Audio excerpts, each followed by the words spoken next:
చిన్నప్పుడు నేను టీవీ చూసేటోని బాగా చిన్నగా ఉన్నప్పుడు స్కూల్లో ఉన్నప్పుడు సీరియల్ వచ్చేది ముంగేరి లాల్కే హసీన్ సప్నే అని. అట్లా చాలామంది చాలా కళలు కనొచ్చు. బ్రదర్ ఇగో ఇంకోటి కూడా చెప్తున్నా, ఈ రాష్ట్రంలో రేవంత్ రెడ్డి ముఖం చూసి ఎవరు ఓటు వేయలేదు. ఆయన ముఖ్యమంత్రి కావాలని ఓటు వేయలే ఎవరు.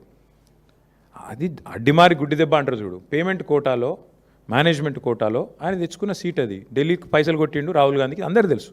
సీక్రెట్ ఏమైనా ఆయనే చెప్పిండు కదా, గాంధీ కుటుంబానికి కావాలంటే 1000 కోట్లు పంపిస్తా అని.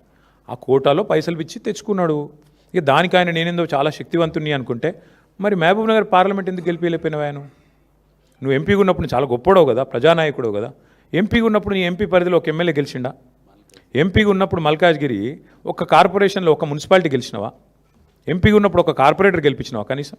చాలా గొప్ప ప్రజానాయకుడు, 34 దాకుంటా 94 దాకుంటా ఉండు. నిన్ను ఎవరొద్దన్నారు? నీ పార్టీకి నువ్వు అడ్డగోలు పైసలు ఇస్తున్నావు. ఎక్కడ ఈ దేశంలో ఎలక్షన్ జరిగినా ఫండింగ్ తెలంగాణకి వెళ్ళిపోతుందని చెప్పి ఇవాళ మొత్తం దేశం అంతా కూడా తెలుసు. ఇక మీ బీజేపీ మిత్రులు నేను పట్టుకోరు, ఎందుకంటే వాళ్ళకు నీకు అట్లాంటి మంచి ఫెవికాల్ బంధం ఉంది. ఆర్ఎస్ బ్రదర్సు మిగతా వాళ్ళంతా కలిసికట్టుగా నడుస్తున్నారు కాబట్టి మీకు ఆ బంధం ఉంది. మాకు అభ్యంతరం లేదు.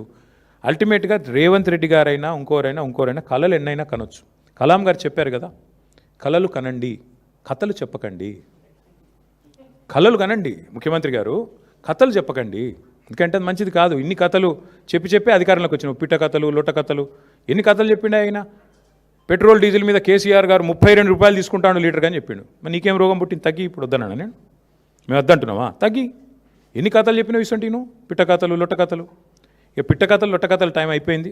నిజంగానే ముఖ్యమంత్రి గారు 2034 దాకా ఉంటా అనే ధైర్యం ఉంటే మరి రద్దు చేసి పోదాం అసెంబ్లీ. చలో రద్దు చేయి, ఎన్నికలకు పోదాం, ప్రజలు తీర్పిస్తారు. నీకు నిజంగా అంత కాన్ఫిడెన్స్ ఉంటే, ప్రజల్లో అద్భుతమైన పరిపాలన ఉందని, రద్దు చేయిపోదాం. మేము రాజీనామా చేస్తాం, మీరు కూడా రాజీనామా చేయండి. బీజేపీ వాళ్ళు చేసినా చెప్పినా ఆటోమేటిక్గా డిజాల్వ్ అయిపోతుంది. ఒకవేళ సీఎం గారు రెడీగా ఉంటే మేమందరం మా పార్టీ వాళ్ళం 27 మంది రాజీనామా చేస్తాం. నువ్వు రెడీ అంటే నువ్వు రాజీనామా చెప్పి మీ వాళ్ళతోని, మా పార్టీలోకి వెళ్ళి తీసుకుపోయిన దొంగలం కూడా రాజీనామా చెప్పి, 9 మంది ఉన్నారు కానీ నీతోని చెప్పి లెటస్ గో, చూసుకుందాం. పోనీ అది కూడా అంత ధైర్యం ఎట్లాగో రేవంత్ రెడ్డికి లేదు నాకు తెలుసు. నేనేడన్నా అది తప్పించుకుంటాడు. పోనీ మా దాంట్లోకి వెళ్ళి తీసుకుపోయిన దొంగలన్నా రాజీనామా చెప్పి 9 మంది, అదైనా చూద్దాంపా. ఇంత ప్రజానాయకుడివి కదా నువ్వు, చెయ్యి, వెల్కమ్.